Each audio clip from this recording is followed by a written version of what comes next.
ஒரு தோசை, ஒரு omelette parcel. நான் ஒரு 10 நிமிஷம் கட்டிடுறேன் சார். வேற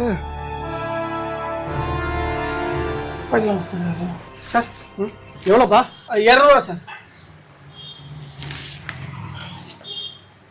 ஐயோ 100 ரூபா தான் இருக்கு. பரவாயில்ல சார், பரவாயில்ல சார், பரவாயில்ல. பரவாயில்லண்ணா? போலீஸ்காரன் ஓசியில வந்து பார்சல் வாங்கிட்டு போய் நினைச்சிட்டு இருக்கேன் சார். அப்படி சொல்ல சார். என்ன அப்படி சொல்ல? சும்மா எல்லாரும் இப்படி நினைக்காதீங்க. இந்த போலீஸ் வேலை வாங்குறதுக்கு நான் எவ்வளவு கஷ்டப்படும் தெரியுமா? மெரிட்ல பாஸ் பண்ணி வாங்கியிருக்கேன். உங்க மனநிலையை மாத்துங்க. புடி 100 ரூபா, இன்னும் 100 ரூபா உனக்கு நான் தரணும். சும்மா இதே மாதிரி எடுத்துட்டு என்ன அது? ஏய் எடுத்துடா லைசன்ஸுங்களா? வீட்டுல இருக்கா? 200 ரூபா. ஏய் புடி. என்ன போன் எடுக்கிற? என்ன வீடியோ எடுக்கிறியா?